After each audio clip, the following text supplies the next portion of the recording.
സഭാപ്രസംഗകൻ. ആമുഖം. കൊഹേലത്ത് എന്ന ഹീബ്രു പദത്തിൻ്റെ ഏകദേശ തർജ്ജമയാണ് സഭാപ്രസംഗകൻ. ദാവീദിൻ്റെ പുത്രനും ജെറുസലേമിൽ രാജാവും എന്ന് ഗ്രന്ഥകാരൻ തന്നെക്കുറിച്ച് പറയുമ്പോൾ സോളമനിലാണ് കർത്തൃത്വം ആരോപിക്കപ്പെടുന്നത്. എന്നാൽ BC 3-ാം നൂറ്റാണ്ടിൽ ഏതോ യഹൂദ ചിന്തകൻ ഈ ഗ്രന്ഥം രചിച്ചു എന്നാണ് പൊതുവായ അഭിപ്രായം.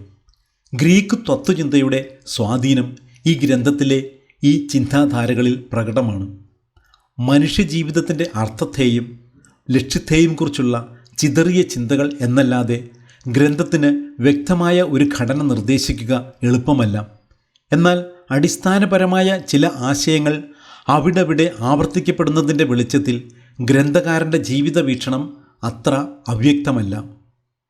സൂര്യന് കീഴെ നടക്കുന്നതെല്ലാം, ഈ ലോകവും ഇതിലെ വ്യാപാരങ്ങളും നേട്ടങ്ങളും സുഖങ്ങളും എല്ലാം മിഥ്യയാണ് എന്ന നിഗമനത്തിലാണ് ഗ്രന്ഥകാരൻ്റെ പര്യവേക്ഷണങ്ങൾ ചെന്നു നിൽക്കുക.